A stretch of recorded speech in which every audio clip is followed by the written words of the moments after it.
Our world is filled with mysterious incidents and enigmatic individuals. Some events are so rare and unsettling that they send shivers down your spine.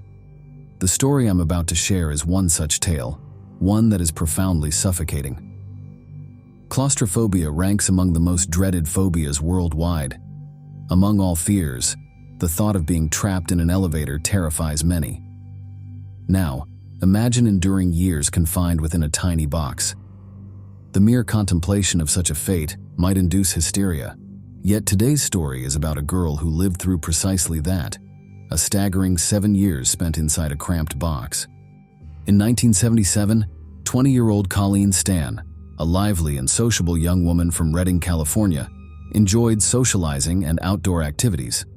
However, tragedy struck when she set out hitchhiking along Interstate 5 from Eugene, Oregon, to attend her best friend's birthday party in Northern California. Shockingly, Colleen never arrived at the party. The mystery of what happened to her left everyone horrified and concerned. On May 19, 1977, a pleasant day unfolded, with nice weather and a slight overcast sky. Colleen, an experienced hitchhiker who prided herself on her skill, had already declined 2 rides as she continued her journey alone. A few hours later, a large blue van pulled up alongside Colleen. Inside, an innocent-looking young man occupied the driver's seat, with his wife seated in the back and their toddler safely strapped into a baby chair. Colleen saw them as an average, unassuming family, far from suspicious and seemingly incapable of causing harm. Sadly, she had no inkling that accepting their offer would turn out to be the greatest mistake of her life. The couple's names were Cameron and Janice Hooker. They appeared to be honest, hard-working individuals who had fallen in love and started a family. They resided in Red Bluff, California, and were 22 and 19 years old, respectively, when they encountered Colleen. Colleen found the Hooker family friendly and relatable, given their similar ages. Feeling comfortable, she accepted their offer for a ride to her friend's birthday party. Cameron began driving without incident, though Colleen felt a slight unease from the way he looked at her.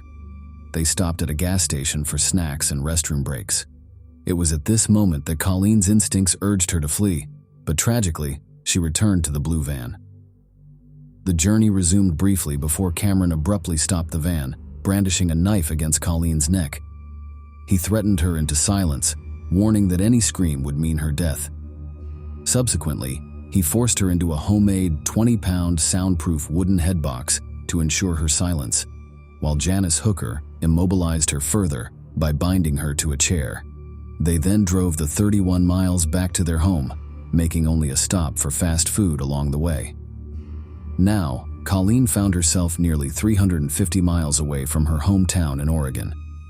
At the Hookers' residence in Red Bluff, California, began a harrowing 7 years of captivity and torment for Colleen Stan. Cameron wasted no time in beginning his torturous rituals. He was a sadistic psychopath who had awful fantasies about young girls. His wife, Janice Hooker, helped him fulfill all his desires in order to keep her child safe, because otherwise, Cameron would kill that child too. Colleen was already feeling dizzy due to the headbox when they rushed her into Hooker's basement, where she was stripped naked immediately and was tortured with whips and electrical shocks by Cameron.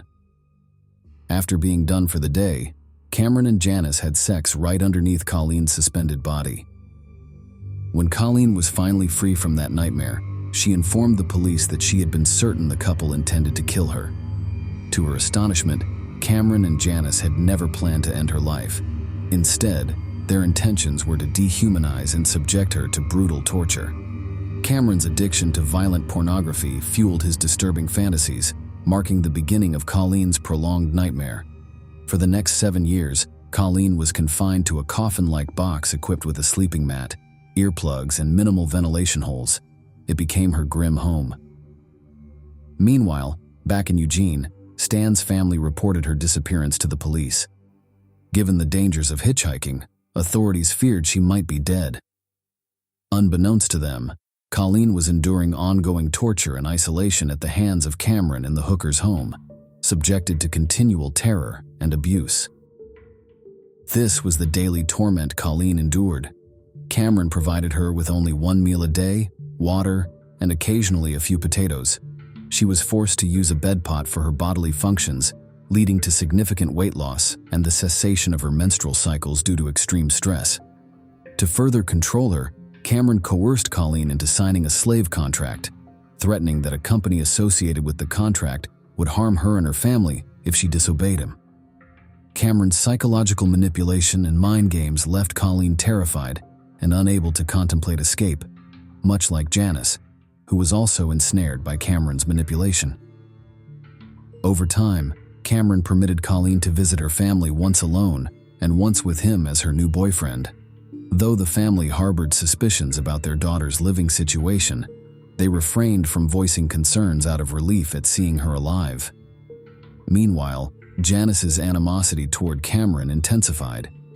Initially, Cameron avoided becoming intimate with Colleen to honor the agreement with his wife. However, he later sexually assaulted her multiple times and failed to keep numerous promises. Janice resolved to end the inhumane situation.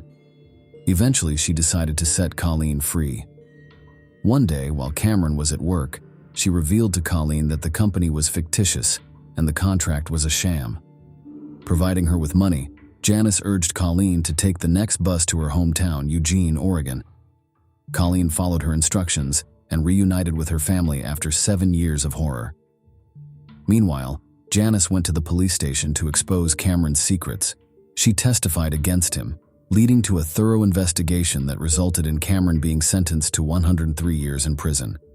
This shocking case gained notoriety due to the unnatural circumstances, including the coffin-like box in which Colleen had been confined for nearly 7 years. The investigation also uncovered that the couple had been involved in the murder of a 19-year-old girl named Marie Elizabeth Spanghag. They had imprisoned, tortured, and eventually killed her, shocking the entire state of California. The sheer absurdity of this case was unparalleled. Colleen endured an ordeal many described as worse than death. Subsequently, she exhibited symptoms of post-traumatic stress disorder and underwent treatment for the physical and emotional damage inflicted by Cameron. After years of therapy, she achieved stability and pursued a career as a mental health professional. However, the horrors she endured remained unforgettable to all who knew her story. The extent of Janice Hooker's involvement in Cameron's torture of Colleen remains unclear. This chilling story likely sends shivers down the spine. One can't help but wonder if Colleen's life might have taken a different turn if she had escaped at the petrol station. For more stories like this, remember to like, share, and subscribe to our channel. Don't forget to hit the bell icon for daily updates. See you next time.